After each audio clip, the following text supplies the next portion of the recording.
Welcome to the Two Grumpy Bastards podcast, where feelings aren't felt and snowflakes melt. Buckle up, it's gonna be a bumpy ride.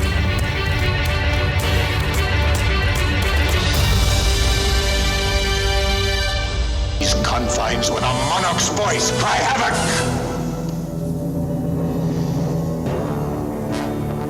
Let slip the dogs of war.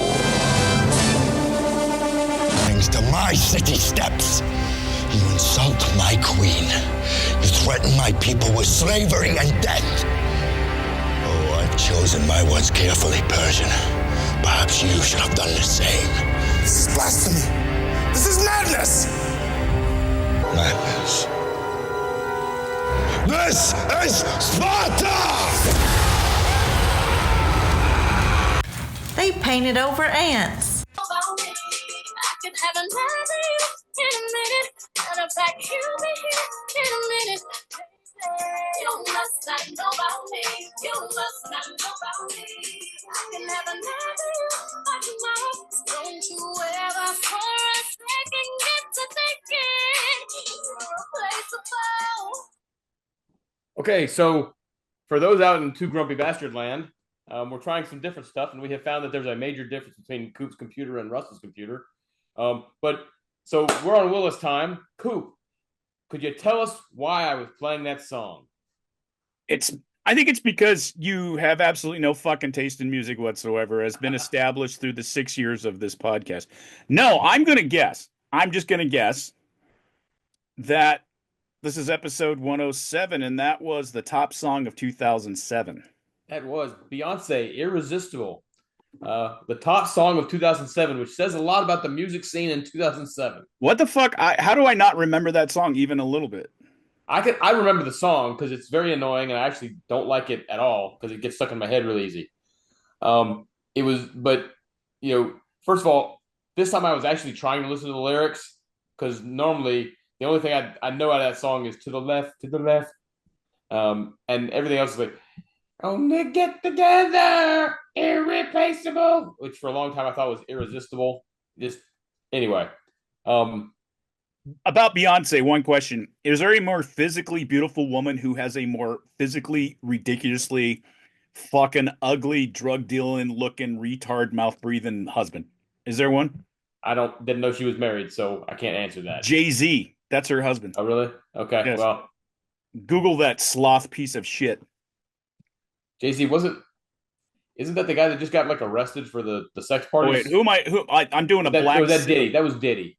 No, that was, I was going to say, I hope I'm not doing a black simile, where you don't know who the black guy is. Yeah, no, I may be thinking about, for some reason, I'm thinking Jay-Z came up in one of the most recent Saturday Night Live joke swaps, and I thought it was about that, but it could be wrong. Yeah, no, I mean, he's one of the least attractive dudes, like, ever. It's just that he's a triquinillionaire.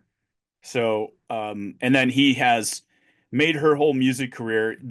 I don't think she's untalented, but I don't think she's 33 Grammys talented. No, and this latest travesty with the country album of the year. Now it's coming out. He spent over $250 million with record producers and other people to make sure that she got that Grammy. Yeah, look, that was all a big fat fuck you to the Trump people. Yep. Yep. Because to be honest, until someone pointed out her song, I was like, oh yeah, I guess I've heard that This Ain't Texas. I don't know anything about the rest of her albums, the rest of her country album. It's not played on the radio. I've got 5 country stations in my car. Yeah. I don't think outside of This Is Texas or This Ain't Texas. I don't remember the name of the song, but I've heard it. I can't recall a single song, and even that one doesn't get played very often. So, gotta remember, Frank Sinatra, one of the great talents of all time, won 7 Grammys. Judy Garland won 2. Beyonce is a good singer. She's not 33 Grammys good. She's not she's not that kind of all-time talent. No, it's been that way forever. Like you said, you go all the way back to Frank Sinatra and stuff. In 1984, Purple Rain and Born in the USA came out, and the winner was Lionel Richie, Can't Slow Down. Oh, awesome. Yeah. Yeah. Hello. Is it me you're looking for? No, not I at kind of all. like some of the Lionel Richie stuff, to be fair. Oh, I don't hate Lionel Richie, but he those were two seminal rock albums in history that came out that year, and neither one of them got a Grammy. Kind of surprised that Prince's Purple Rain didn't. I'm not a Prince fan, but I recognize the genius Yeah. in him. Let me just tell you real quick though, before you continue, there's a song that's been stuck in my head because I saw it in a fucking commercial. It's that song, I think it's Miley Cyrus. It's like, I can buy my own Oh flowers. yeah. Yeah, The that's song been about stuck. I That's can date myself. Yeah. Yeah, I've been stuck with that. I'd like to come out with the male version of that. Like, I can buy my own fleshlight. Hey, I I had to can jack off with lube. I had to censor myself about Miley once. I don't know if you well, I don't know remember if I ever told you. My oldest once got an invitation to the set of a Disney show called Jessie, starring Debbie Ryan, and we got to talk. We got to talk to Debbie Ryan, and we got to talk to her mom, um, and I almost as they were talking about Debbie Ryan was a Christian and trying to do some of this stuff, and um, I I caught myself as I was about to say, well, at least she doesn't go down the Miley path, and then it occurred to me, hey, all these Disney actors know each other, so she probably wouldn't want me talking shit about one of her friends in the Probably middle not. of my daughter's special trip. So I did throttle back on that one, so I do have some filter, but yeah. So when you mentioned Miley, that's what made me think of it. Yeah, no, that's been in my head and it's been pissing me off when I thought about that. I also thought about like what she should be saying for reals. The quiet part out loud in that song is like, I'm a psychotic C word. Yeah, pretty I showed much. up your house and embarrassed you in front of your friends. Well, so I let's can't real make a fucking sandwich. okay. Let's run through a couple of these other songs from the best of 2007. Number two is Umbrella, Rihanna featuring Jay Z. I don't know. I haven't Never looked heard at it. this, by the way. I came into this cold. For those of you that don't realize, oh, by the way, this is the Two Grumpy Bastards podcast. We kind of forgot to do that. Yep. And we are reversing roles. Russ is taking over the pilot, and I'm not even the co-pilot. I'm the one being dragged along in the slipstream because my chute got caught. So there we go. No, go ahead, Russ. All right. So Umbrella by Rihanna featuring Jay Z. Never heard of it. Nope. Number three, um, The Sweet Escape by Gwen Stefani. You ever I heard don't that remember one? that. I don't remember that song. Don't know it. All right. I don't know that one. This one I do know. Fergie, Big Girls Don't Cry. I actually like that song. Yeah, that was decent. That's actually a really good song. I will say, and I've always loved Fergie. Yeah, I know she looks a little Jill what's her name, Jillian Michaels, the fitness trainer. She looks a little testosterone but she was married to Josh Duhamel for a while. Who's I Really? got Yeah, no, they were like totally and not no homo here, but Josh Duhamel is a tall drink of water as a man. I will admit, I can look at that guy and go, hell yeah. If I didn't look like this, my second choice or top 10 would be him maybe. Okay. Other song. This one I never heard of. Buy You a Drank, Shoddy Snappin', T Pain featuring Young Jock. But no, that sounds so much funnier coming out of your mouth than it would mine. um, I have no idea what that is. Let me take these my next two, glasses off. most of us have heard of. Before He Cheats by Carrie Underwood. What's it Um, called? Before He Cheats. It's about Oh, I've heard. I like Carrie Underwood, so I have heard that one. yeah, that one where the woman is describing about the boyfriend cheating on her, and she's like keying his car and I will slashing his say, tires. let me say this about Carrie Underwood. A lot of people, like a lot of insecure people, are put off by her because she's absolutely princess, goddess, beautiful, and she's got a great voice, and she did the American Idol thing. But she's a very good artist. Her music is Yeah, actually very, very good. She's one of the most talented females in she'll turn out to be one of the greatest in country western history, I believe. yeah, and then next is by Plain White Tees. I didn't know they're the ones who sung this, but Hey There, Delilah. I do know that song. Yeah, I actually kind of Yeah, like that one. Hey I do There, too. Delilah. Yeah, it's not a bad song. Um, Number eight, I Want to Love You by Akon featuring Snoop Dogg. No idea. Stay Right by Nelly Furtado. I do know that song. It's not And terrible. rounding out the top 10, Glamorous, Fergie featuring Ludacris. I know that song too, actually. Let's see if there's any of these others that are a little bit further down that might be worth anything. Haven't heard of any so far. Let's see. Uh, And I'm not looking. I'm not looking. I'm trying to find anything that I've heard of It was in nice to have this. the week off of having to prep for the show and not look at any of this shit. Let's see. I'm down to number 50 so far, and I haven't heard of a single song in this. I'll give you some examples of some of these. Let's see. At number 21, "Give It to Me" by Timbaland, featuring Nelly Furtado and Justin Timberlake. I have heard of number 24, "How to Save a Life" by The Fray. Oh yeah, yeah. I like that song actually.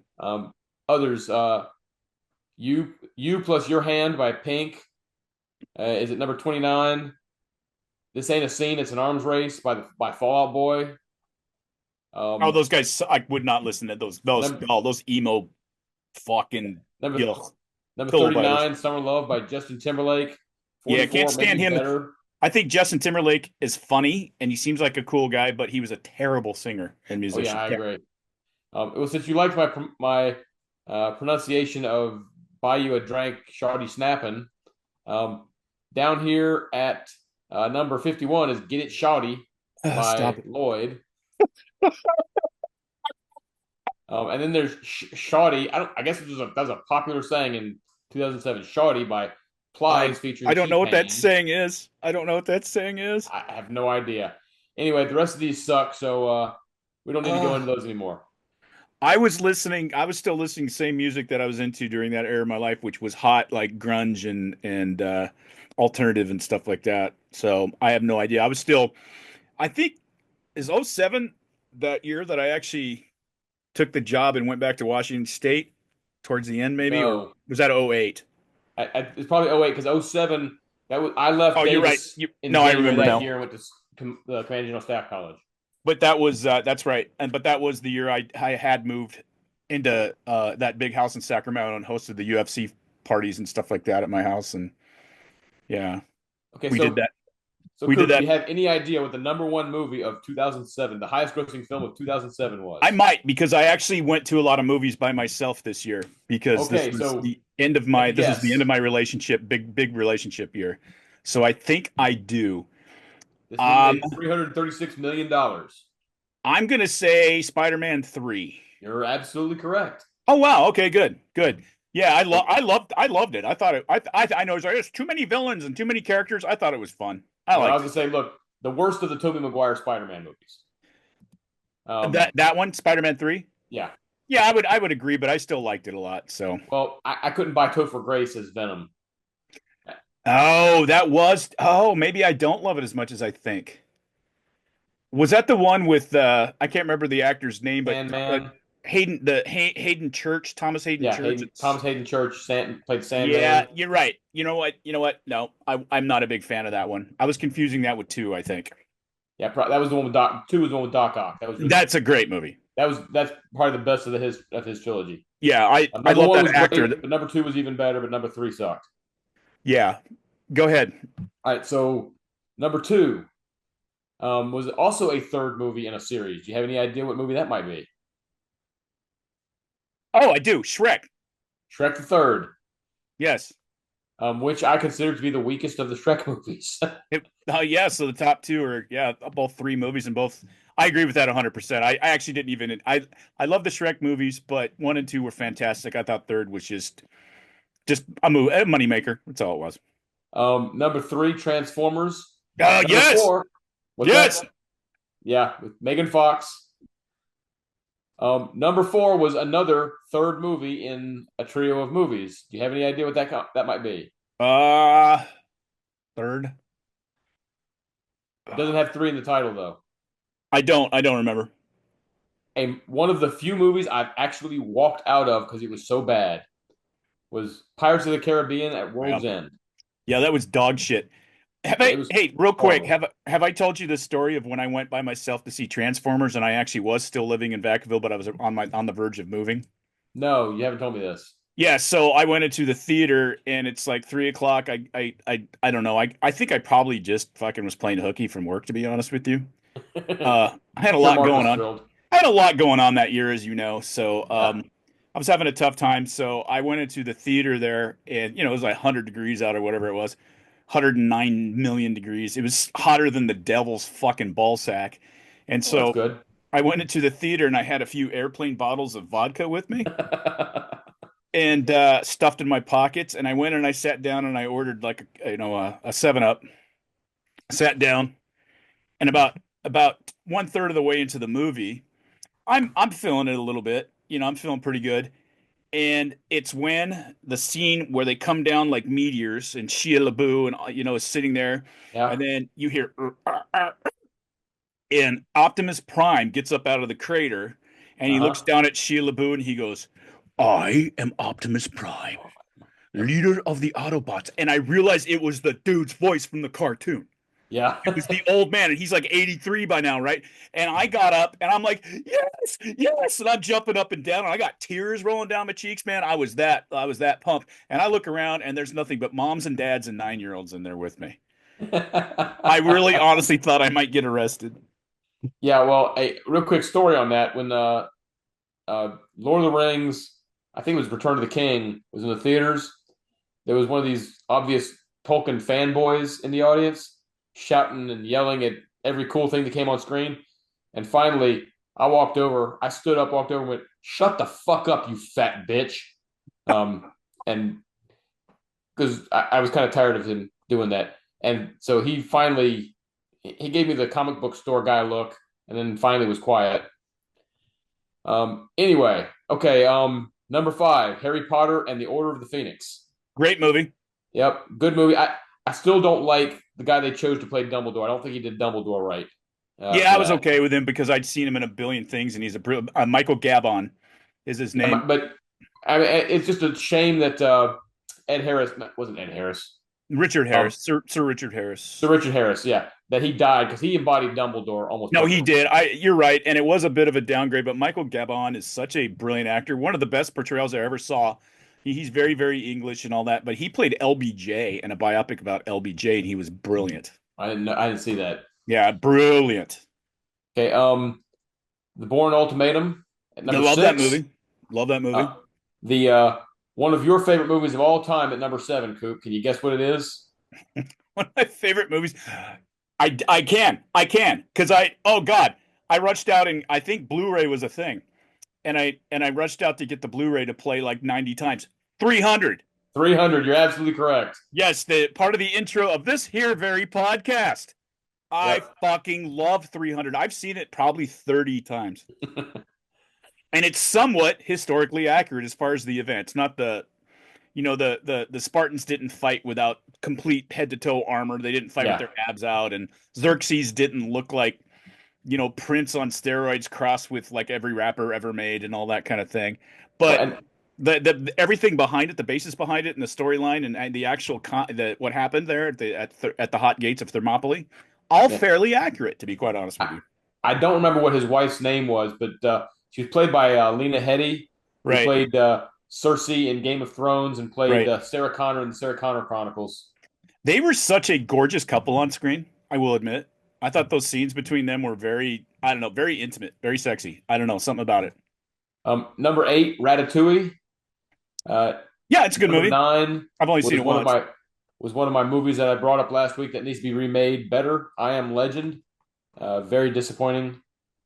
And Right. the Simpsons movie was at number 10. Never saw the Simpsons movie. Not a huge Simpsons guy since I was like probably in college. So All right. Do you care at all about TV shows? Because most of them suck. no, I don't. It doesn't change much year to year for a long time. It's all sitcoms back in that day. Oh no, no, no, no, no. You numbers 1 and 2 are different weekday night versions of American Idol. Okay, or Survivor. Survivor's on that, And right? numbers 3 through 5 are all Dancing with the Stars. Oh fuck! Which there is a show that it's even worse than what's the one where these fucking celebrities put on like these costumes and sing? Oh, The Masked Singer. Oh my god! Fuck you! Well, believe it or not, I Into used to the actually. universe for that show existing. It's so God. Who watches that? Well, to be fair, I used to watch it a couple years ago because it was a family event. I watched it with my girls and my wife because they liked it, so it was like a family event. But I quietly started, going into the recording thing and removing it from our recordings and just never mentioned it again. And Devious and then beautiful. Devious and I, beautiful. I'd completely gotten away with it until last night when a commercial for Masked Singer came on for the new season, and my youngest is like, "Hey, did we used to watch Masked Singer?" I'm like, yeah, but it has. I don't think it's been on much recently. This may be new. We'll see later. Let's go back to watching Big Bang Theory." Yeah, I hate all those shows. Even I used to enjoy some of those shows that they do that are contest shows. Like there was one where like they were trying to get into the Hollywood for makeup special effects artists and stuff like that. Or since I'm a tatted up guy, I like the tattoo one. But they're all so produced exactly the same, and it Oh makes yeah, me angry because they're such cheap shows to produce. They're incredibly cheap. And you know, at the end of like 6 week challenge, you get $20,000. And it's like you could have made more working at a sawmill in yeah, the time it that's took you to true. sit there and take shit. So anyway, go ahead. So let's see others in the top 10: Desperate Housewives, CSI, House, Grey's Anatomy, and Sunday Night Football. We should be embarrassed as a culture that that's true what you just read. Yeah, all the way down. There's a couple of shows down in the 20s that I liked for a while until they jumped to Shark. One of them at number 30 is actually called Shark. It's got James. It was a lawyer show with James Woods. I never saw that. I don't know why, because I do like James Woods. Probably a And good show. then number 22, it had one good season, and somehow it milked like 4 or 5 seasons, and a comeback show off of it was Heroes. Yeah, no, you're right. It did have one really good season. The first Everybody, season was great, and then it milked that until I everyone was just mean, glad the show ended. it had Hayden Panettiere as the cheerleader. She was amazing back then. Our Yep. one of our favorites, Ali Larder, of course. Oh yeah. Yeah, that was amazing. I like the guy that ended up playing Spock in the Star Trek reboot. I can't remember his Yeah, but name. they drug that out too much. They weren't willing to move on from Siler as the bad guy. Right. No, they Yeah, fucked it up. It was like the last season of Lost or the last season of what's its face, the Game of Thrones. It just kind of lost its yeah. way. Yeah. So that's culture, songs, movies, and TV from 2007. Anything else big going on in 2007? Um, I had a challenging year with the Seattle Seahawks in 2007. You might remember that. Oh, I remember that because that was when you yelled at one of our cadets, and told him his mother was a whore. I did. I did do that. And I also didn't show up for work for 2 days after the Super Bowl because I was in my study drinking and on the internet ranting about the referees and anybody else. Yeah. And Hey, our boss forgave me. He didn't even say a word. He gave me a hug and said, "I'm sorry, brother," even though he was a teetotaler and a Pittsburgh Steelers fan. yeah. Hey, look, I actually was rooting for uh, the Steelers in that game because my grandparent. Let me get through this before you like go into an angry rant. My grandparents were from Pittsburgh, so I kind of grew up semi Steelers. But watching that game, and I was watching it with a group of Steelers fans. Even though watching that game, though, even I was like, "Hey, these refs are horrible. They are it made me say, all right, they're slanted to Pittsburgh because these calls are like No, I atrocious." mean it. Look. When you lose, you lose. I'm, you know me. I'm a straight up guy, and I don't do conspiracy theories. I do think Patrick Mahomes is fucking babied by the refs in the NFL because go back and analyze the films, and it's true. No other quarterback since Tom Brady got that kind of treatment. But the Seahawks were motherfucking jobbed in that. And you remember the famous story about me taking the time off. Remember that was also the year that I busted my collarbone in 3 pieces, Oh yeah, and then I had surgery. I had abdominal surgery that year. It was a little rough year for me.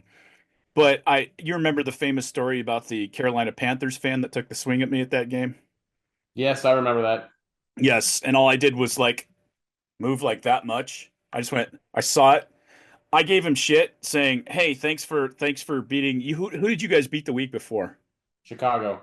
Chicago." And I said, "Thanks for beating Chicago, so we could have a warm up before the Super Bowl."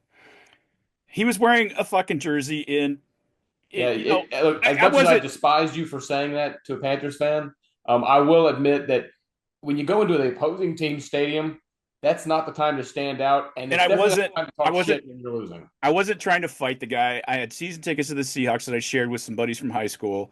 It's the kind of shit. I wasn't even like, "Ugh." I wasn't drunk, nothing. I just was like saying that, and some guys chuckled, and he was a big dude. He outweighed me by probably 50 pounds, big redneck looking guy. Took that big swing, but he telegraphed it from like, never do that. Have a good jab hand first. Have a good jab hand first and move, motherfuckers. But Look, anyway, you don't talk shit in the opposing stadium, and you definitely don't talk shit when you're losing, as bad as the Yeah, Panthers and lost you that know game. what? If he had been different about it, I probably would have bought him a beer and said, "Hey, let me buy you a beer, dude. I'm sorry. I know how hard it is." And but he telegraphed this swing, and all I did, even though my left arm was completely in a sling underneath my long coat, I was wearing like a trench coat because it was freezing. All I did was move back about 4 inches, and his fist missed me by about two, and it hit the guy. It hit the guy in front of me in the ear when we were lining up for the urinal.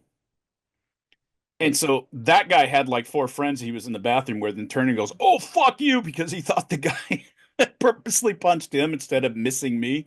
And they beat the shit out of him. Oh, God, it was gross. No, I was just thinking about this. I think we just rewound a year.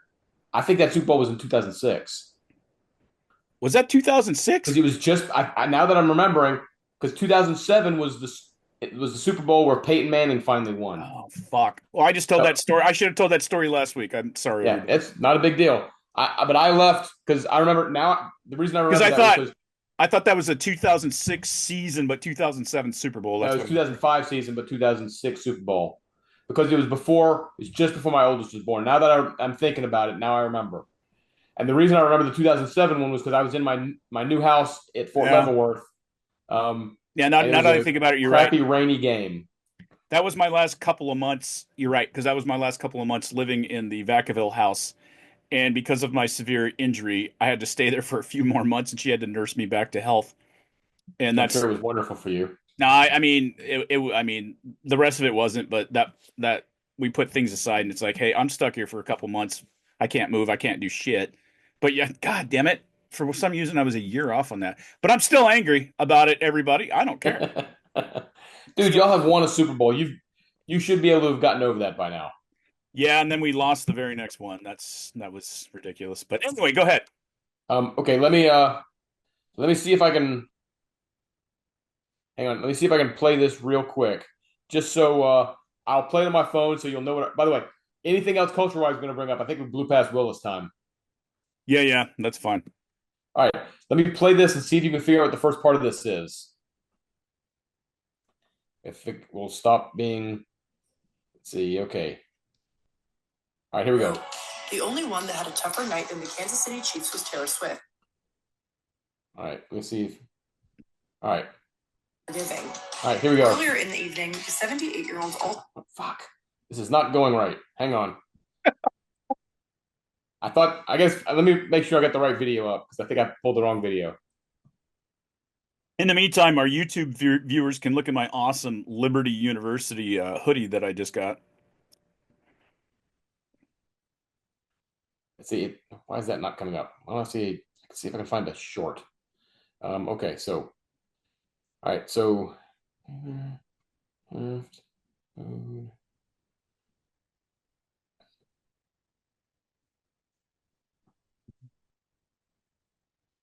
Okay, Coop can edit some of this out.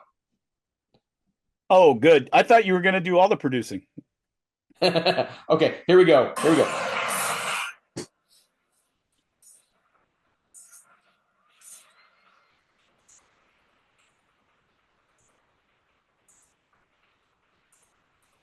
Can you figure out what that is? I can't hear it.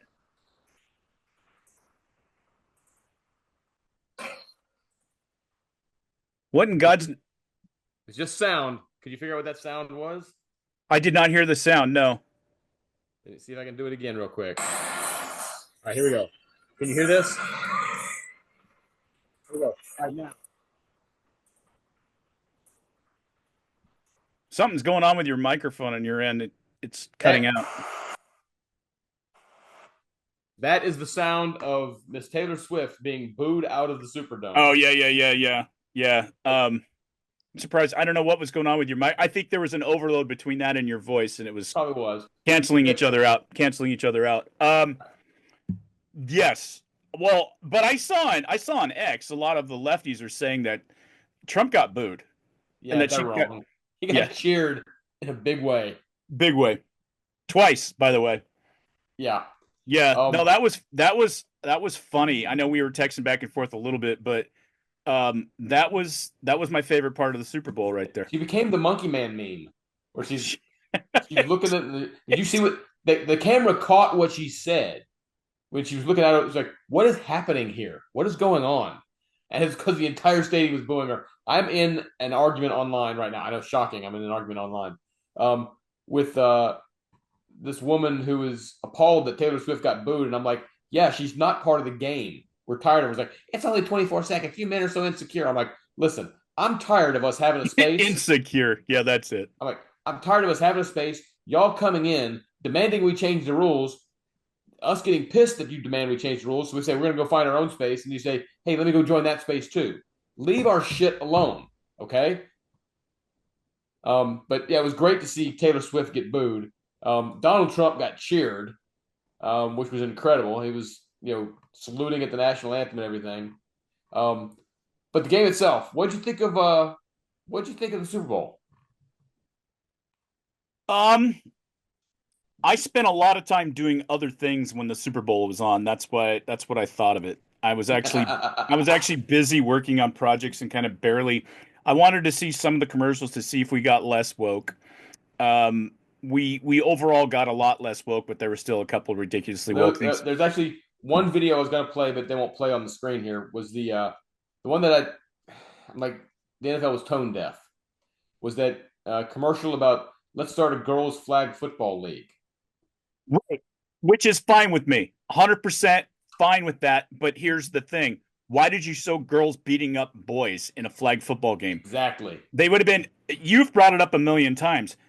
The women's national soccer team that was supposed to be so high and mighty, and why didn't they get the gold medal that year and all that, got beat by what level of a soccer team? An all-male soccer team? Under 15 boys.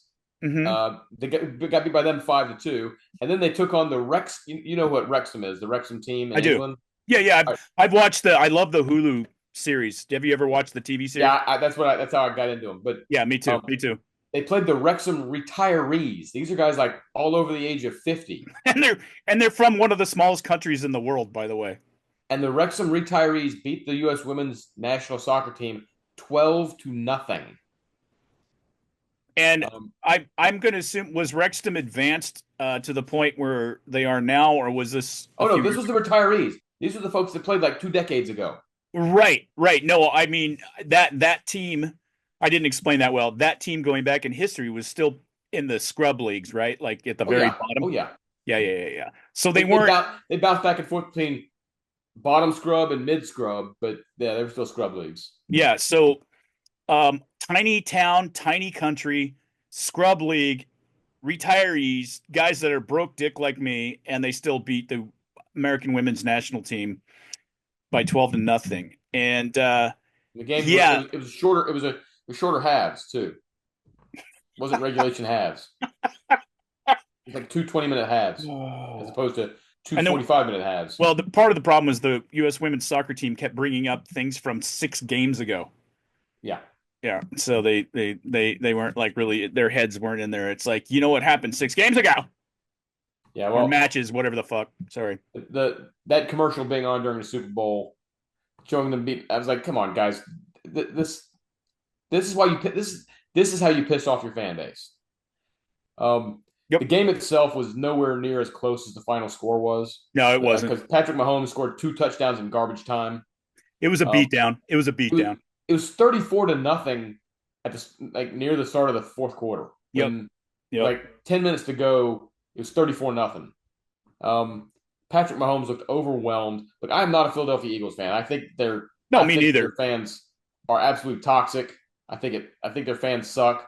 I put them right up there. They're up there with the Oregon Ducks fans in my lexicon, right up there. But it's kind of like the Democrats need to ask how bad they have to be for people to vote for Trump. KC fans need to ask how absolutely annoying they are for people to have rooted for Philadelphia to beat you. Yeah. No, I can't stand Philadelphia as an organization or the fans or any of that kind of stuff, but my rooting interest was for Philadelphia. And I don't know. I don't think Patrick Mahomes is a bad human. I like Andy Reid. Seems like a nice guy, but he's had his day in the sun, so I don't care if he ever wins another fucking Super Bowl again. I don't need him to. And Patrick Mahomes it's just slightly annoying to me. I don't know why. Why. And The, I the can't thing, stand Travis Kelce. Travis Kelce can go suck fucking rotten eggs out of my yeah, butt. well, the meme I had on Facebook was of him yelling at Andy Reid, saying, "I was supposed to propose tonight." And Right? then you have a picture of Taylor in the stands where she's like, "I wonder if those any of those Eagles guys are single." You know, I made a comment to a friend because did you see the outfit that Kelsey walked out of the locker room in to go meet up Oh with? yeah, oh yeah, And I was like, I guess he's going to give Taylor Swift the pimp hand. yeah.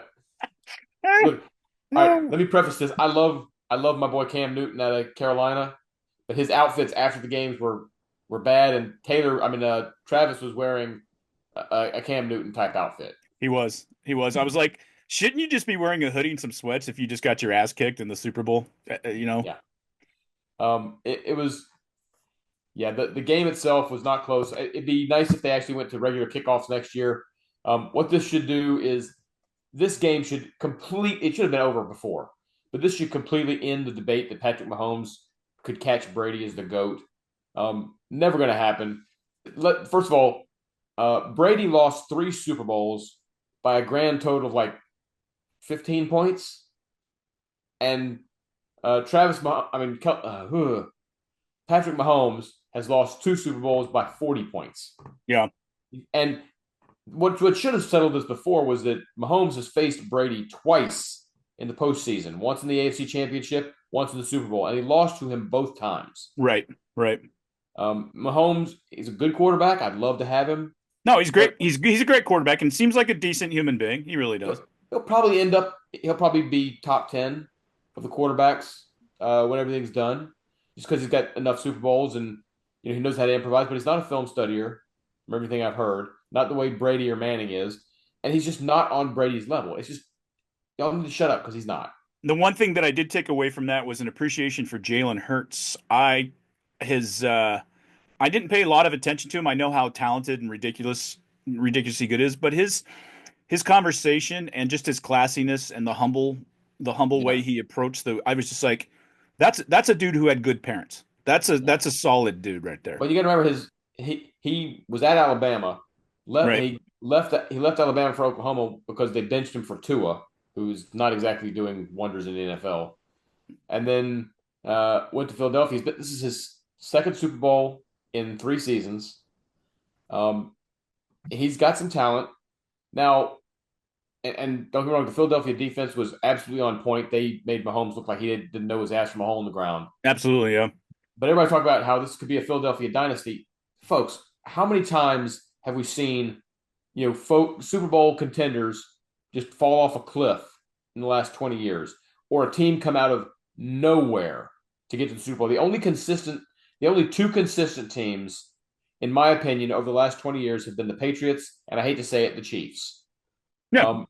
But no, That's fair. teams come out of nowhere. The year my Panthers went to the Super Bowl, they went to the playoffs at 7-9 the year before, and then they went 15-1 after they lost their top receiver. So who knows what's going to happen? Why are you changing colors on me on screen right now? Because I like to distract you. You looked like you were like going to Joe. It looked like what CNN did to Joe Rogan when they recolored his face after he said he was taking ivermectin. No, the sun just went down behind the mountain over here, so I had to turn on my light on this wonderful camera that never malfunctions. That Okay, I so spent a lot of money on. let's change gears 180 degrees and go into something else. Okay. Let's not So change it 360 degrees. That wouldn't work out very well. No, we can change it 272 degrees. Let me see if I can play this one thing real quick. See if you can figure this out, because this is. I think she's saying she's attracted to him, but let's see if you can hear this. All about my cat. I'm Christine Dexter. I'm a doctor from Oregon and a proud former UFCW member where I got my start. I am proud to be part of this labor family and so grateful for the strong position you all are taking, holding the line, protecting working families. I've been told I have 30 seconds, so I'm going to tell you that we do have to.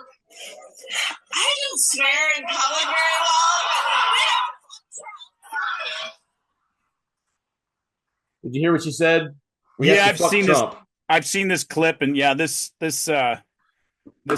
cat lady said, yeah, but fuck Trump. Look, But she didn't even say fuck Trump. She actually made it sound like it was a proposition. yeah, I mean, it sounded like I really want to go out there and fuck Trump because he's. I mean, I'm sure Clay she Travis. does. I'm sure she does. She's never had a man in her entire life, regardless of how much sex she's had. Never. Well, real quick, Clay Travis was at one of these, where they have two sides on stage at the same time debating, and he was asking. He's like, "Look, folks, who is the masculine man in the Democrat Party right now? Pete Buttigieg?" And they're like, "Oh, you're making a gay joke." He's like, "No, is it Pete Buttigieg? Is it Chuck Schumer holding up an avocado and a beer before the Super Bowl? Who is the masculine man?" He said, "We all saw when Trump was shot at that as soon as after the bullet nicked his ear, he stood up and fight, fight, fight. Every man here, and most women, even if they won't admit it, loved that image." Fuck yeah. Some woman was like, someone was shaking her head. She's shaking her head. She's lying. It's there's nobody masculine in the Democrat Party anymore. And one of the reasons I played that, and you may have seen the status I put on my Facebook page, we had talked about how the mood had seemed to calm down after Election Day. Since Inauguration Day, though, I have never seen a temper tantrum on this scale. It's almost like they didn't think he was actually going to be inaugurated as president, and they have lost their fucking minds since January 20th. And the funny part is, Scott Jennings, one of my new spirit animals on CNN, is brought up that since they are so reflexively anti-Trump, Trump is taking the 80% side of most of these issues, and the Democrats are reflexively taking the 20% side of these issues. And it makes them look completely out of touch. I mean, right now they're defending illegal immigrants and the federal bureaucracy. I mean, who does that? No, I mean, the Democratic Party of 20, 30 years ago, it would have been a travesty for them to support any of that stuff. Supposedly they were for the blue collar working man and all that stuff. And everything that they are now is against that. I also saw a tweet from, I can't remember what prevalent lefty it was, saying they need to remove I'm sorry, you just mentioned his name on CNN. The Jennings. Thank you. I don't know why. God, that didn't take long for me to forget We're that. getting old. Fucking memory of a slug.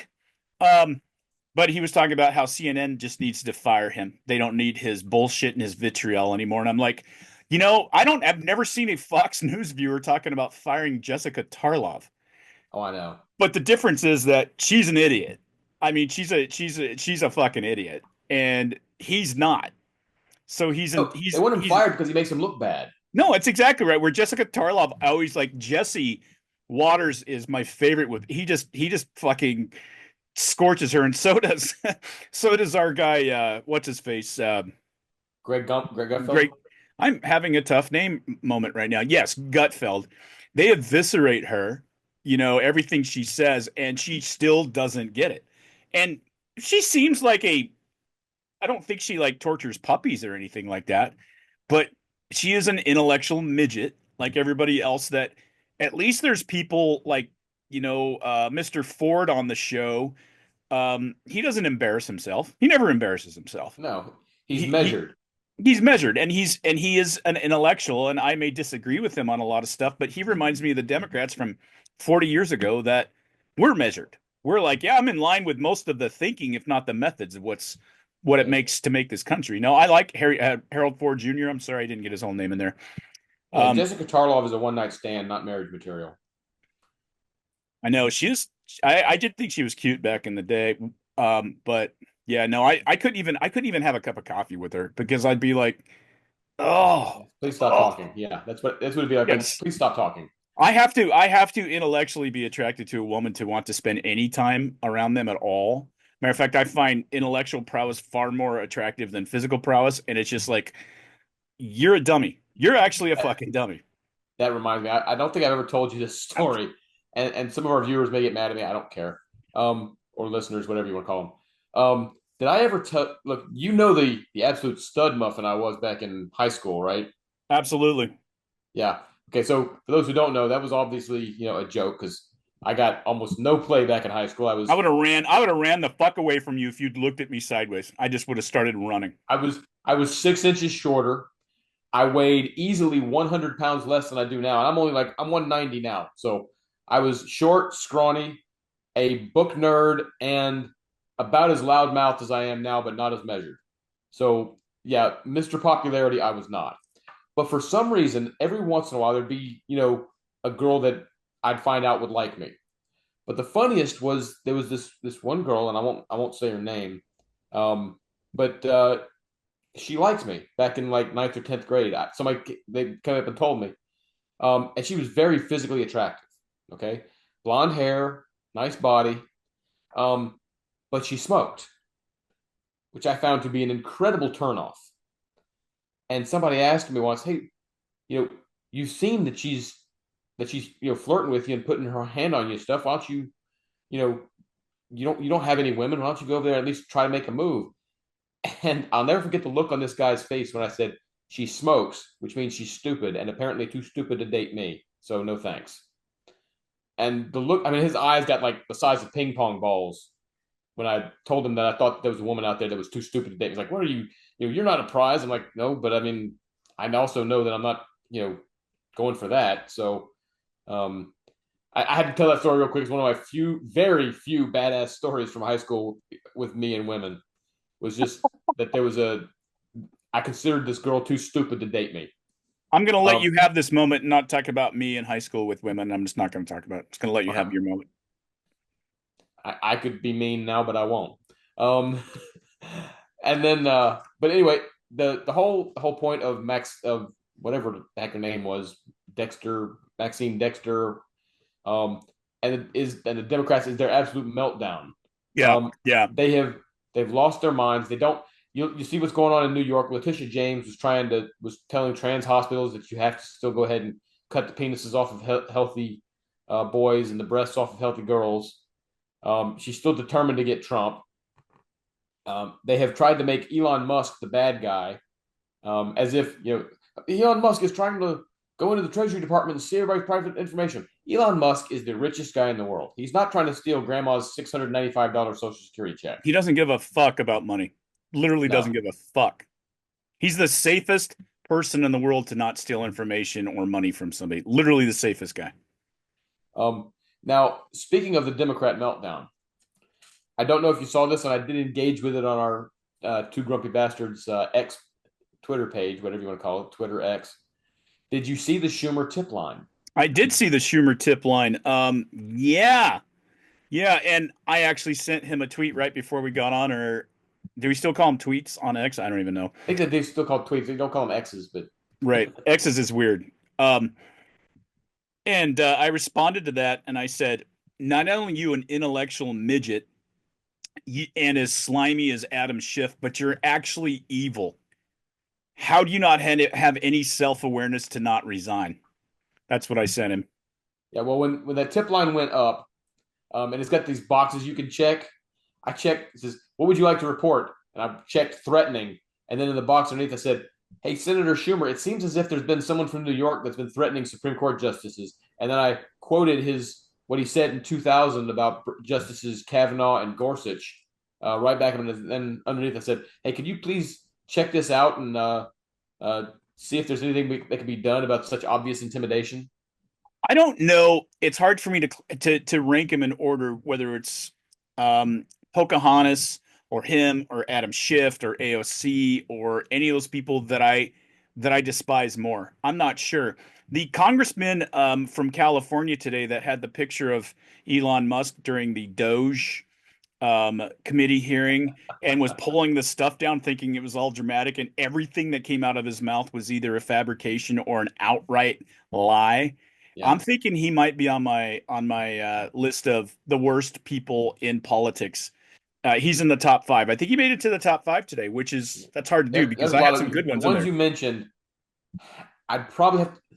I don't know. I mean, I can't put AOC at the top. I can't put AOC at the top of that list because she's just stupid. But she said Pocahontas, Schiff, and Chuck Schumer. I'd have it, and then you have to add in clacky grandma Nancy Pelosi to that. Yeah, they're just You can't be of rational mind and not watch them speak. I'm sorry. You can feel evil and decadence. You can feel it. It's a Yeah. palpable feeling, intuitively, physically. And every time Chuck Schumer speaks, I see Beelzebub behind that fucking face. I'm actually being very serious and not even hyperbolic. I do. Well, two things real quick. First of all, none Get of thee them is behind me. genuine. None of them is authentic as people. They are You phony through go and through through. life that way. Did you see the Labor Day photo with Chuck Schumer? I did. I did. For those who don't know, Chuck Schumer and a bunch of Democrats were trying to show how regular people they were, and they had Chuck Schumer standing by the grill getting ready to flip hamburgers. Obviously there's raw patties on the grill, but he's already got cheese on one of them. Yeah, you don't do that, everybody. I'm like, dude, you just self-owned. I mean, you just told everybody you have never been around a barbecue in your entire life, and they dressed you up for a photo op. I don't need my burgers completely raw. I mean, medium rare, fine, but raw right out of the package with cheese melted on top. No, that's not the way that goes. Oh, it's fucking nuts. Yeah, no, it's there. Like you said, there's nothing genuine. And when I look at people like Rand Paul or Mark Rubio or some of these guys that are on the other side, Josh Hawley's, our beloved Senator Kennedy from Louisiana. I love him. I think he's one of the best people in government today. He plays the dumb Southern guy up real well, but then he'll come in like a knife slicing right through that. No, when you make the point. And I've seen this dumbass hick, and I'm like, well, the fact that you're on the left and you said dumbass hick tells me everything I need to know about you and your bigotry. Number two, the guy's brilliant. He's a brilliant law mind. He's absolutely brilliant. And like you said, he reminds me of his I'm having a really bad night. The lawyer show, Matlock. Matlock, okay, the one with Kathy Bates. No, the actual Matlock. The actual one with Andy Griffith. Andy Griffith, how he would come across as kind of dumb and country bumpkin, and then he would just kick their ass at the end. Yep. He'd pull a MacGuffin on him, and it's like, I don't know if you ever watched Columbo. I was just thinking of Columbo. Just one more thing. That was always his thing. And then he'd ask the devastating question that would unravel the entire case. That's a little bit of Senator Kennedy right there. A little bit.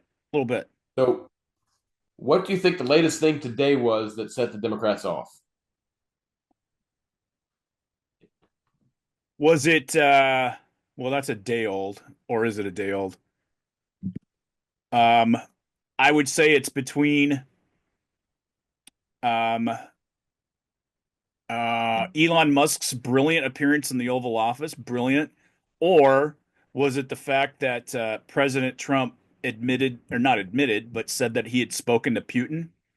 No, that's not. I'm sure that's setting them off. And by the way, I had somebody online try and tell me that was a bad look for Elon in the Oval Office. I'm like, dude, you're high. You're high. It was a perfect look.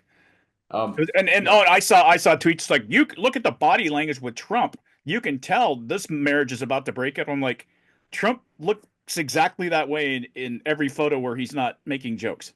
Yeah, I mean, he obviously has all the faith in the world in Elon Musk. All the faith. Elon Musk for like. The one thing I noticed, he didn't interrupt Elon Musk once. Not once. He just sat there and let Elon take over, and his kid was adorable, by the way. Yeah. I'm sorry. His son's adorable. So, well, what was it? I'm sorry. What I think has kind of set him off, and we both cheered this, was the confirmation of the new director of national intelligence, Tulsi Gabbard. That's fairly new. I haven't seen any of the reactions to it. This is one of the things, just real quick, watching Pam Bondi in her press conference today, Tulsi Gabbard, get Kash Patel in there and RFK Jr. We're talking about the Justice League here. We're talking about the Super Friends. I'm actually going to wake up every morning and record myself going, meanwhile at the Hall of Justice, and just send that out as a tweet. RFK Jr. broke through filibuster today. He broke through cloture. So he's going to probably have his vote tomorrow. I'm still worried about that because, I mean, remember, we broke, I think he'll get through, but we broke cloture with Tulsi Gabbard, and Mitch McConnell voted against her. Mitch McConnell needs to go. He needs to go away. I think that's why he's making these votes, is because he's going to retire. And if he doesn't, then they need to primary him because he needs to go. No, He is he's no, past his. He did great during the first Trump term of getting the judges through, he did. but he's beyond his wear out date. I will say this about as far as a minority leader in the Senate, um, he's been one of the more effective Republican ones ever. If you look at the totality of his record, he has been. He's been very effective in a lot of ways, but I think he's probably feeling a little bit of that of his age. It's like why aren't you on a with grandkids on your lap, and having lemonade or going to a golf course at this point? I don't get it, and it comes down to ego at some point. And he's not in a contested district. It's not like we can't get somebody in there that's not going to be I get somebody in there that's more conservative and more actually well thought because he's got TDS himself. He does. He's got a form of TDS himself. He's also got a little bit of Biden creeping in him because he's had some freezing moments on the floor and in front of reporters. He does. And I don't want to say too many mean things about him because, like I said, there are some positive things about him having been in that position. I appreciate, like you said, he really helped the case of getting those approvals in the Supreme Court. He absolutely did, and that has changed the face of America. But yeah, he needs to go away. I'm sorry, Republicans. I don't the people real quick, Russ, let me just make an editorial statement about the confirmation process. It was never supposed to be like this. It was always supposed to be they matter of fact, I don't think it should be like this. I think it should be they do a background check, all that stuff. The president, regardless if you're a Democrat or Republican, deserves the cabinet that he picks. He does. I'm sorry. And so these disgusting personal, Mazie Hirano asking Pete Hegseth all these questions, it tarnishes. No other country does this, by the way. No other country in the world does anything remotely like this. And it makes us look like fucking fools. It does. Yeah. It's disgusting. I get it for Supreme Court justices because you got two branches that are collaborating to get to somebody into the third branch. But right now, you basically granted Congress discretion over the executive branch. Over the executive branch. Yeah, I don't know that was the intent. Now, both Murkowski and Susan Collins voted in favor of Tulsi Gabbard, which surprised me. But I don't know that they're going to vote in favor of RFK Jr. They might. They broke cloture. Maybe that's a good sign. I would not be surprised if JD Vance has to go in and break a tie on that one. Could be because the Republican. This is why the races in Michigan, Wisconsin, and Nevada were a big deal. Because if Republicans had won those three races, this wouldn't even be an issue because they'd have 56 seats in the Senate as opposed to 53. But now I know that from what I understand, the phone lines have been flooded on Capitol Hill telling every Republican in there, you better vote for these folks or we're going to primary you. So I think that him and Kash Patel will get through. But we will see. We'll see. We should know something by tomorrow night on RFK Jr. Right. I'm hoping he gets through, if for no other reason than just to piss off the left, because they loved him at one point, and then he went up against their system, and then he went out and endorsed Trump, and now they consider him Judas. Yeah, isn't that amazing? If you were actually true to this philosophy that you tell us that you believe in this world that you believe in, you would embrace that. Because Trump has reached across the aisle not once but twice. He actually has, as his new national intelligence director, somebody that was 8 years serving as a Democrat. Yep. Actually criticized him on stage in the 2020 primaries. Yes. So it's like, oh yeah, he's a bad guy and he's a misogynist. Yeah. Watching Pam Bondi today, I was actually kind of intimidated, and I'm getting intimidated by gay dudes. She's formidable. It stops now. And I believed her. It's not like screeching Maxine Waters or screeching, all these other people outside of the Hall of Records or whatever the fuck trying to stop all this stuff. She was serious. And you and I having served in the military, you don't want a commander is fucking blowing smoke and using fucking platitudes and, all right, men, we're gonna fuck off. But when you know their heart, or what's that saying from Friday Night Lights? Clear eyes, full heart, can't lose. When you see that in somebody, you see it. And Pam Bondi's that person. She's an impressive human being. She's impressive. Yeah, well, unlike the last group of folks, there's serious people there now, and Yeah. so they're actually. I think the Democrats are kind of rocked back on their heels of, oh my God, these people are actually they actually are doing what they said they were going to do. That's one of the things that the electorate has recognized. Trump has a 53% approval rating, which is higher than he has ever had. Yeah, And it's astounding how high he is. Keep talking. I just need to yeah, wrap it and up. 70% of the electorate says that Trump is keeping his promises. Now, whether some folks like those promises or not, is another matter. But 70% say, you know what, he's doing what he said he would do on the campaign trail, which is kind of novel for a politician to do, is to actually do what they say they're going to do. So that's got him off to a good start. Like I said, 53% approval rating. You've seen the recruiting numbers go up in the armed services ever since the election. One of the last things I did want to touch on, did you see one of the greatest trolls of all time from this administration and Secretary Hegseth a couple days ago? Yeah, the Fort Bragg thing. Yeah, they went from they said, Awesome. hey, fuck that Fort Liberty stuff. We're going back to Fort Bragg. But now, and Coop, did I lose you? Same old shit with my camera. Hold on. Okay. So, and they can get away with it at Bragg because since they couldn't decide on a person to name Bragg after, they decided to name it Fort Liberty, which was one of the dumbest fucking names out there. Nobody outside of the Pentagon called it Fort Liberty. And so Hegseth and Trump went back and said, you know what? There's this, Silver Star Purple Heart recipient from World War II named Roland Bragg. We'll name the fort after him. And I don't know if you've seen, the signs have already gone back up in Fayetteville that it's Fort Bragg. They did not waste any time, bringing it back to where it's Fort Bragg is one of the all-time, and right now they won't go back in the next administration and try and change that again because of the guy it's named after now. Now, in fairness, that's one of the things that will prevent Trump and others from renaming the bases back to Hood, back to Benning, etc. Because they are named after; those are actually named after people. Fort Cavazos is named after Richard Cavazos. Fort Moore, the former Fort Benning, is named after Hal Moore of We Were Soldiers Once and Young. So I don't see those getting renamed back to what they were, but they left the door open with Fort Liberty, and I thought it was incredible that basically they were like, we don't give a fuck. We're going to Bragg, and we're going to say it's Roland Bragg from World War II. Yeah, that was like you said. That's a beautiful piece of four-dimensional fucking trolling chess right there, baby. And Hegseth, you could see the smirk on his face when he talked about it. Oh my God, he had that smirk. He's like, "Fuck you, fuck you." Did you see him doing PT with the Special Forces soldiers? Yeah, it was awesome. It was awesome. And did you see the meme that came out because of the one Special Forces guy that he's running with? That's like looks like he's built like a brick shit house. Yeah. And the thing I saw, first of all, the guy looks kind of like Brock Lesnar, just the way he's built.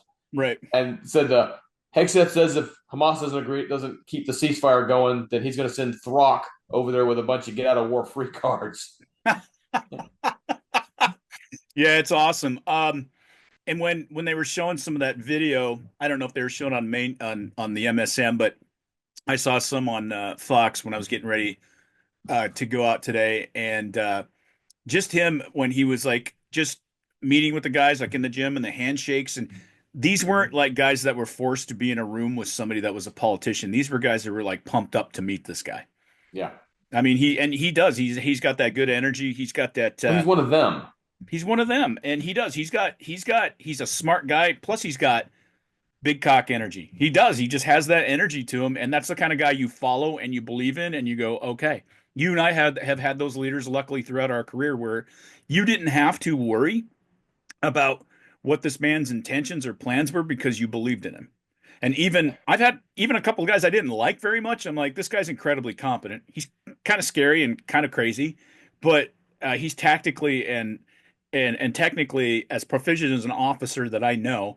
And when the chips are down, even if he treats you like shit in meetings and hands you your ass and stuff like that, which happened to me, especially as a lieutenant in the Cav, he'll pull you aside and go, "How you doing? How's everything going? You're always welcome to come over and meet me and the wife, and la la la la." And you believe it's like, okay, this guy's hard on me. He's a hard master. But yeah, sorry. No, go ahead. I'm done. I've been blessed with leaders like that. First of all, I don't know that we've had a Secretary of Defense that is just kind of one of the boys. The last Secretary of Defense that I can recall that got a modicum of the same kind of respect from the rank and file was probably Bob Gates, who served under both Bush and Obama. Right. Leon Panetta was okay, believe it or not, but he wasn't. He was more of a haughty elitist in a way. Even though he was marginally competent, he wasn't the kind of guy you could say, "Hey, I want to go up and shake that dude's hand." No, Bob Gates was no. the last one of that. Most of the secretaries of defense, even look, I initially in Trump's first term supported James Mattis, and then the further Mattis went on as Secretary of Defense, I'm like, okay, this is maybe a great battlefield general, but he's not a Secretary of Defense.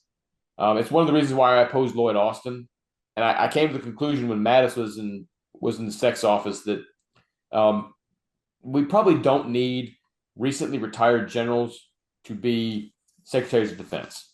We need somebody with policy experience. We need somebody that is not as that understand. Excuse me, I don't know what happened there. Somebody that understands the military, but didn't just finish overseeing it while he was waiting for his next appointment to the board of Raytheon. I just think Mattis, as good as he may have been as a general, was out of his depth as Secretary of Defense, and Lord knows Lloyd Austin was. I'm going to say this, and this is going to be controversial, but General Mattis is a Marine. He was known as Mad Dog Mattis. If anybody out there have ever watched, and you haven't watched, it's fantastic. It's the miniseries on HBO that came out probably in 2006 called or 2007 or something like that. Might have been 2007 called Generation Kill, based on the book by the embedded reporter that went, and it was a special operations unit that did some crazy stuff. It was Marine Special Forces, Marine Recon. And Mattis is mentioned a whole bunch of times in that. Like, everybody was scared of Mattis. Everybody was scared of Mattis, and he was about one thing: go forward. And that's a Marine thing, and I respect that. But Marines aren't necessarily trained to be big thinkers. They're just not. I will brag about the Army and say that they put us through so many different things that in the Army you have to be everything. You have to be a logistician. You have to be a warrior. You have to be a bit of everything. You have to think operationally in the Army because you got so many things. And it's just the Marine Corps the Marine Corps operational stance is a lot different. Grunts and the Marines don't have nearly the responsibility or the mind training that soldiers do. I'm sorry, Marines. I love you, but it's true. And I think Mattis kind of showed his lack of ability to globally think and a strategic vision when he was in. I think that was his biggest downfall. And then he just sucked the dick of the left after a while and became this caricature. And I have a lot of Marine friends, and I love them. But I would be embarrassed. I would be embarrassed by him and his performance as Secretary of Defense.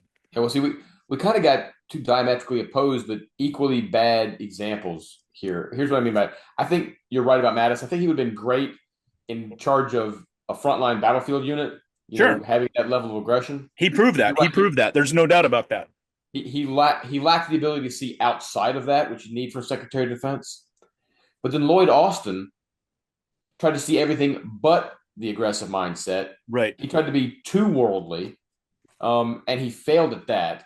And Austin didn't have any kind of aggressive mindset. So you had Mattis, who was too myopic in it, and Austin, who didn't know how to bring it down and focus on any one thing. So we've had a few poor Secretary of Defenses. Like I said, I'm not saying Hegseth's going to be awesome. He might end up just flailing. We can't do much worse than we've had over the last 12 years. Ever since Chuck Hagel was in there, it just hasn't been good at Secretary of Defense. And so we haven't really had that many great Secretaries of Defense since I've been in the military, or since I've been even in ROTC. I mean, Dick Cheney was a pretty good Secretary of Defense. Yeah. To be fair, I know everybody hates him, but to be fair, objective. He was a good Secretary of Defense. William Perry under Clinton, Bob Gates, and that's about, like I said, and Leon Panetta was marginally competent. But for the rest of, I mean, I despised Donald Rumsfeld. I thought Donald Rumsfeld was a horrible Secretary of Defense. William Cohen was just kind of there. Les Aspin was too much of an awkward schlub to be a good secretary. He's too bookish. He was a better version of Lloyd Austin, but he was still too bookish to actually be, a good Secretary of Defense. Said Chuck Hagel was horrible. Yeah, it's weird. It's weird when you think about that because in my mind, Secretary of Defense is so vastly important as a cabinet position. At times, the most important cabinet position ever. The two most important cabinet positions, and they alternate depending on the situation as to which one's more important, is Secretary of Defense and Secretary of State. Yeah, absolutely. 100%. 100%. And it depends, like you said, depends on the situation. You got two young, people don't realize that Hegseth is like Ivy League fucking brilliant. Yeah. Well, he's got degrees from both Princeton and Yale. Yeah, no, he's dumb and he's just a meathead. He's just testosterone, toxic masculine guy. Seriously? Fuck you people that aren't in academics that didn't know how difficult it is to turn that and to still be, a officer in the National Guard and go on those deployments and get all these things. I could give two shits about his drinking and womanizing back in his day. I give two shits about it. Look, that ship has long since sailed. It's long since sailed. And I'm the last guy. Last guy. I haven't been to a bar in years, dude, but I'm the last guy to talk about somebody having those type. There used to be a place for it, but as I've often said to people, I'm not going to be the only one playing in that sandbox. And it sailed under Clinton, and it's not coming back to port. Yep. No, I hear you. And fuck off with that. And obviously, he's a much different. He's like a lot of my friends like to say, I'm a grown damn man. And he's a grown damn man, and he's impressive. He's an impressive guy. And when the nomination, you and I both were going, okay, I like Pete Hegseth. He's good on Fox News and all that stuff. But when he's just in every way since the confirmation hearings has been impressive. Every time he opens his mouth, he's impressive. I think I like I said on a post between our friends, or not a post, but our little conversation that we have with our friends from Endless Ranters, Quana and what's the other douche's name? What's his name? Christopher? Yes, I'm being funny. I'm being well, that's it. That doesn't seem to rhyme with douche there, but okay. I'm glad you were being sarcastic. No, I'm just seeing if he's listening to the podcast this time. But no, we have a fun little chat that we do, and I was very roundly talking about that, how flippin' impressive it is to just watch this, or as I put it, I feel like I'm in the best video game of ever. This is what I feel like I'm doing. It's like this is even better than Skyrim. This is better than Fallout 4, which I would immerse myself in on long days and stuff like that. This is so much better than any of that. Look, that comment brought me. Yeah, I do have to say this real quick, because you made that comment on a post I put on the Two Grumpy Bastards Facebook page. For those who don't know, okay. Elon Musk for a day or so changed his Twitter handle from Elon Musk to Hairy Balls. Yes, and CNN reported it with a straight face. Who do you think is a better world troller, him or Trump? I think they're both different. I think they're different types of trolls. They're good in different ways. They're completely different types of trolls. Yeah. Trump manages to get people into a corner. That's what I like about him. And he's fucking rude. And I saw a bunch of celebrities putting up photos of fucking Taylor Swift and stuff like she's some type of icon. And I go, you do realize she's one of the least talented, dumb, twatty, elitist chicks who she's like, how old is she? Like 34? 35. And she sings songs for 15-year-olds still. Yeah, that's the thing. Is she's 35 and she still sings songs the way she did 20 years ago for an audience of mid-level teenagers. Yeah, you need to, Carrie Underwood, how old is Carrie now? She's in her late 30s, probably. Probably, but I don't know off the top of my head. Yeah, but she sings actual adult songs. Yeah. I mean, Miley Cyrus sings more adult songs than Taylor Swift does. Even the one I made fun of earlier about, you can bring me some psych meds, whatever. Yeah, but But yeah, Miley is at least moved into the I'm depressed phase of it, as opposed to that boy just screwed me over phase of it. yeah, no, I've always appreciated that about Miley because she has terrible relationships, but she doesn't really bitch about them. Not in songs anyway. No, We'll wait to see. she just crazy, gets naked, and then sings songs. That's just kind of what she Oh, does. while riding a wrecking ball. So, Coop, that was all I had for tonight. Do you have any other things that you'd like to bring up? Um, let's see. Oh, I saw a study today. And I'll bring it up. I'll post it. I'll pin it to the next one that I shepherd here, our next podcast. But it was talking about the breakdown of um I got on this train because somebody was telling me about um their Spanish studies major uh uh was it their mom or whatever. And Okay. so I wanted to break it down, and I'm like, educational majors by political party. It is fascinating. Do you know that, like, yeah, by elected officials, you can actually go back and they're you know me, I got all these government Yeah. statistics web pages that I'm do like Hispanic studies, women's studies, African studies, and stuff like that. There wasn't a single Republican elected official that had any majors in those areas. It was almost Shocking. overwhelmingly business and law. Yeah. And you get like AOC. I don't think she has a degree. He Not does that in degree. economics. Not that degrees are everything, folks. I'm not saying that. I just because I have a million of them doesn't make me. I'm just addicted She to getting supposedly got a degrees. degree in economics from Boston University. Did she really? Well, she doesn't show it, but that's supposedly what she got it in. How the fuck did she do that? She knows nothing about economics. Uh, I'm not But going to say anyway, what no, she. I thought it was fascinating that you look into those humanitarian degrees Yeah. and you look into actual degrees that actually might get you a job, like, finance and international, studies, economics, stuff like that. Overwhelmingly, Republicans have degrees in those areas, and not a single like Harlem, pew picking degrees in the Republican Party. And I thought, okay, so your was it his mom that he was talking about? I think it was his mom got a degree in Hispanic studies. And I'm like, what the fuck are you studying exactly? And I thought, how come there's no degrees in like um redneck studies, or how all these really brilliant white guys pretty much created the world's studies? Oh, I'm sorry, I went there. I went there. Like, oh, the people who created capitalism and libertarianism and republicly or democratic republics. How come there's no studies in that? I don't know. I'm just saying. Just want to put that little editorial comment out there.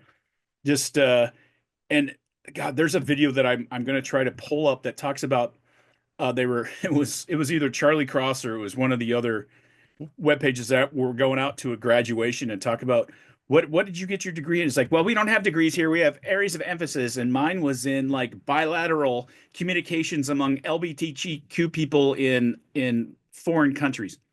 What I'm not company's going kidding. to hire you for that? I'm not even fucking kidding. I mean, it was that ridiculous that's what our academic institutions are into. Now, there's still some out there that are kicking ass and taking names. Liberal arts, usually private, coincidentally, Christian, Catholic, Jesuit, they're still out there giving a good education. But it's incredible. If I had a kid, I'll be honest with you, Russ, I'm glad that your daughters are, good school. Sounds like everybody's on the right track, and college is the place for them. University is the place for them.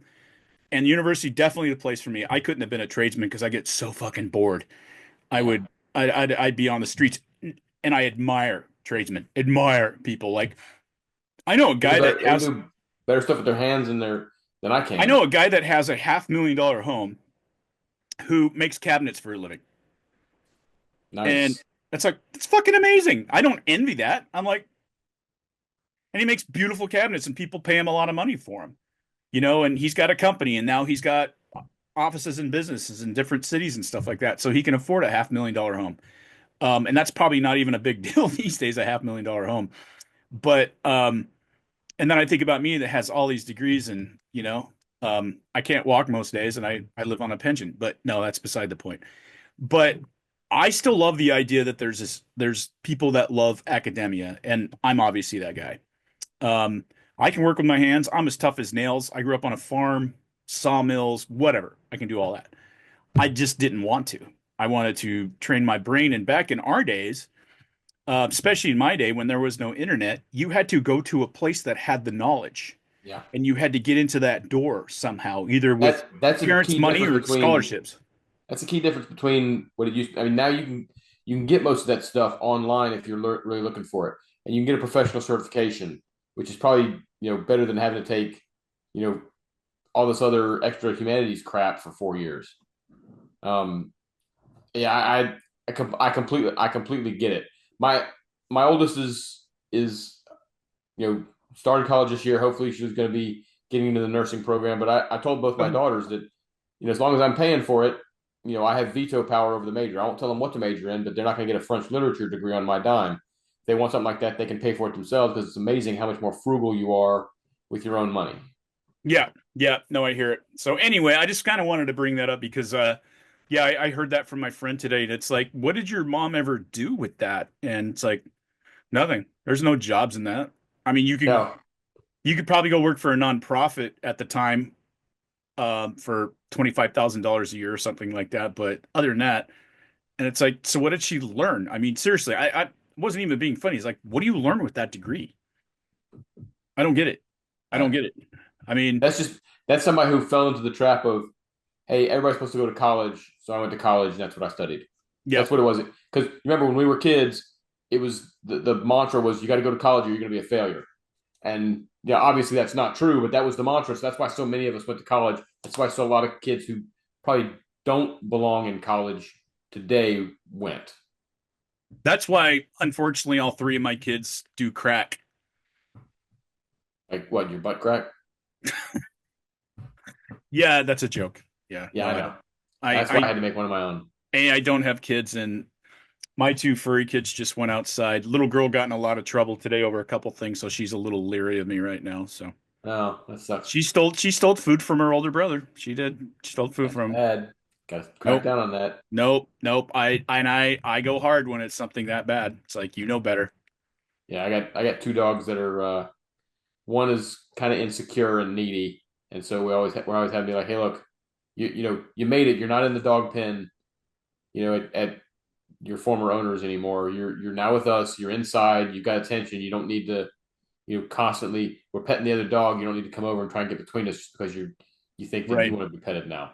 I have to tell her all the time. That's older brother. He's 14 years old. I'm going to tell you right now, he's still my favorite until he dies, and then he'll probably still be my favorite. So, and she of course, because she's lovely and I adore her, she gets 85% of the attention because she's a 1-year-old, and she's great. And Huckleberry often is like, I'll go, hey buddy, come here, let me pet you, and you'd be like, I'm gonna go lay down, bro. Anyway, I think we've about exhausted it for the evening. yeah, God, there's so much we could talk about, with the Doge and everything's going on. But yeah, we'll pick it up next week. We can look to next Wednesday because, like I said, after that I'm heading back to North Carolina for a few days for that weekend. Sounds good. I hope you have fun. But yeah, we'll pick it up. I like doing Wednesday nights better anyway, because to get the podcast out on Thursday mornings is better than Friday mornings. A lot of people don't even look for podcasts on Friday mornings. I've read in the trade papers, which is true. A lot of people don't do podcasts on Friday. What we need to do going forward. Yeah. All right, brother. Good talking to you. Thanks for running the show tonight. That was a fun conversation. And for since I'm running the conversation, we can do this in reverse. All right. Remember, boys and girls, keep your focus and stay wokeless.